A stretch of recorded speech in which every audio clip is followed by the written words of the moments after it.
Welcome! We're visiting a Nova Scotian producer that has been embracing sustainable production practices. Through the On-Farm Climate Action Fund, Tyler Jordan of Jordan's Natural Acres was able to take his practices to the next level. The On-Farm Climate Action Fund is a federal innovative program designed to help farmers implement climate-safe practices. The program provides financial support and resources to farmers across Canada, enabling them to adopt practices that reduce greenhouse gas emissions and improve soil health. This initiative focuses on three key areas: cover cropping, nitrogen management, and rotational grazing. The fund also offers educational resources and technical support, helping farmers and agronomists stay informed about the latest sustainable practices and technologies. Today, we're visiting Tyler Jordan. He has been able to further implement different cover crop species and pasture to improve soil health and feed options in his operation in Gaspereau, Nova Scotia, with the support of the On-Farm Climate Action Fund. Join us while Tyler shares how increased cover cropping has changed his operation. Here at Jordan's Natural Acres, the farm itself sits on 113 acres. Of that 113 acres, 40 acres of that is cultivated land, the rest is wooded. We have a mixed operation which consists of 55 to 65 beef cattle. That's a cow-calf operation, right to finish. And in addition to that, we also have 160 free-range layers, a license for 900 meat birds through Nova Scotia chicken farmers, and about 12 to 18 pigs per year grown in a forest setting. And in addition to that, we also have 80 to 90 acres of rented land, which is cultivated in crops and mostly perennial forage. Most of our crops that we do is rotational pasture right here on the farm, and we use cover crops when we're rotating out of pasture, and that might be to address an issue that we have, like too much weed pressure, and or if we're developing a piece or it needs improvement. We also use cover crops in much smaller plot settings where we can't use our no-till drill, like in this greenhouse.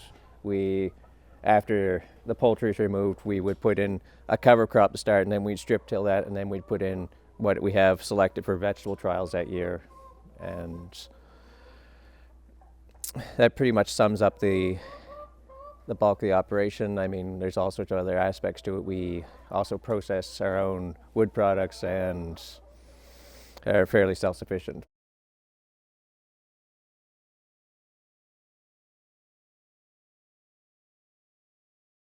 Prior to OFCAF, I happened to become very intrigued when I read a book, Dirt to Soil by Gabe Brown, and that was sort of the starting point where I took our cropping practices to another level and started making my own custom blends.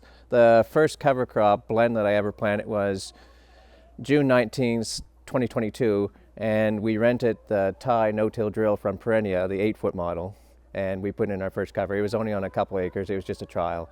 And then along came OFCAF, and it was all, kind of perfect timing, I've just been primed up and started, and then this program came out, and we were able to purchase our own drill. So.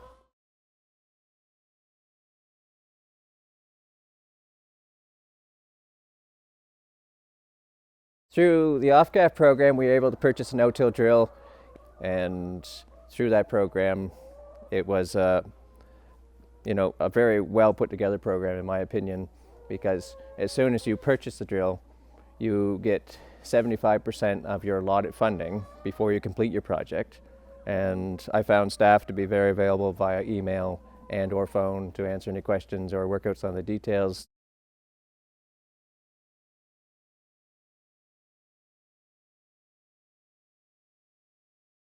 The reason we started implementing cover crops is that due to a lot of changing weather patterns, there's a host of reasons that we want to integrate cover crops, but I'll start with weather patterns. And anytime we cultivate soil or land, that we want to keep that land covered with a living, growing crop as much as possible. So the cover crops provide that to prevent soil erosion, soil conservation, and improve aggregation, drainage, water holding capacity, all of those things.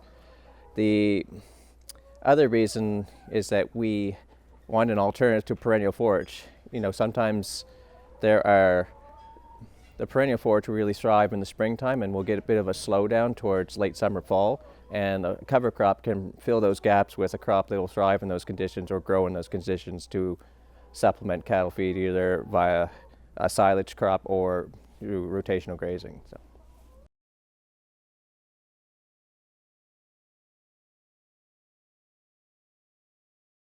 Some of the species that we have used in our cover crops, so it's pretty diverse, and I've done a lot of different blends, but an example would be last year's cover crop, spring of 2024.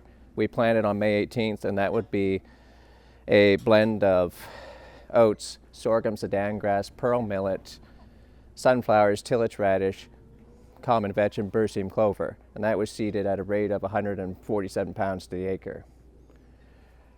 We then rotationally grazed that, and the point of that cover was that with the variety that's in there, we had emerging cool species that came out early, and then we had species in there that come out later after being grazed off.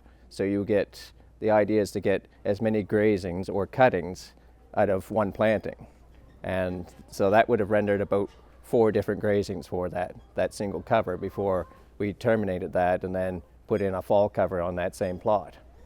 So the fall cover on that plot would have been planted September 26, and we are trialing with a variety of XTR triticale, Austrian winter peas, and then it's also seeded with a perennial crop that will come hopefully next year, and that would consist of orchard grass, tall fescue, alfalfa, double cut red clover, alsike clover, and chicory.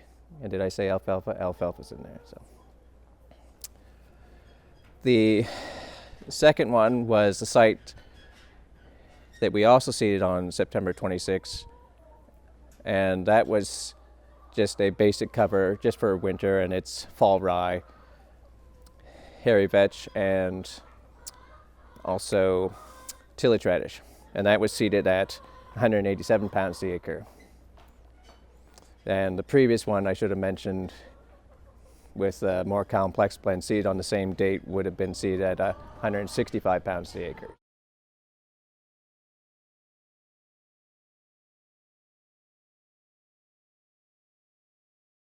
There's all sorts of challenge. It depends on what your goal is, what you want to achieve with the cover, and sometimes picking those species, what works for one producer may not work for another.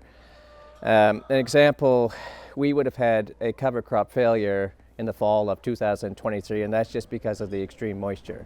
And actually, the crop germinated and the crop came up and it looked promising, but over the winter the crop did not survive. So there's just that's an extreme circumstance. Other than that, I've never had a complete cover crop failure. I've had species that don't work well in blends. There's certain things that I would take out of my blends because it isn't, the amount of seed that I'm putting in, I'm not getting the benefits that I want. For example, we probably will not use pearl millet or berseem clover in our future mixes just because in those mixes they are not competitive enough to compete with the other species that we put in those mixes, and therefore perhaps on its own it would be fine, or different soil types, but we are on an extremely heavy wet clay here, and that's what I've found so far.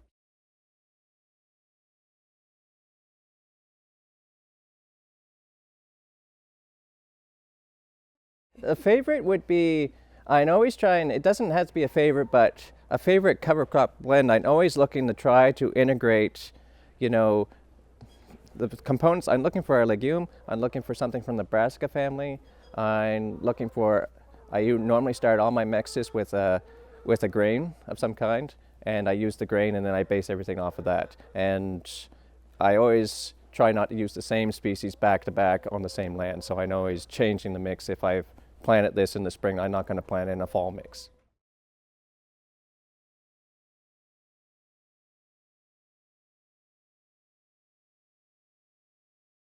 Absolutely. There's all sorts of things that I want to try. I've been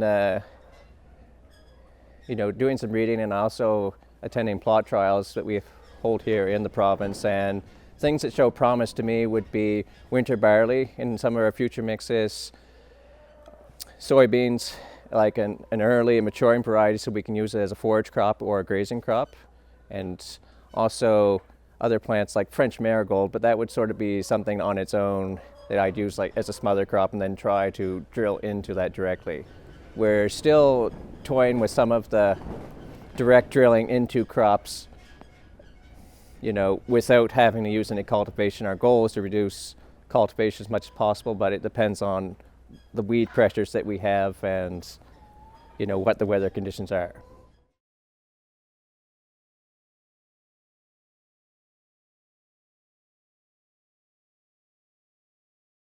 The benefits that we see are soil conservation, increased biodiversity, and quite often in some of the cover crop blends, I always try to put in a flowering variety. And, like if I put in sunflowers or I put in some of my other blends, I've used buckwheat. And those are very good for pollinators, and we try to accommodate them in our rotation and our cropping practices. In addition to that, we've seen improvement in our soil aggregation and overall soil health.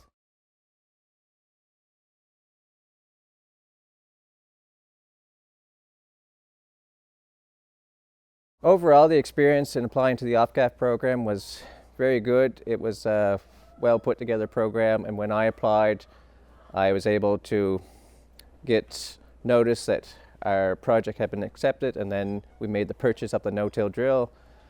After purchasing the drill, as soon as we were able to submit our invoices, the OFCAF program provided 75% of our allotted funding before completion of our project. And once we completed our project, we were able to get the additional 25% of that allotted funding for the project. Staff were very good. There's phone numbers available, email, so we had lots of open communication.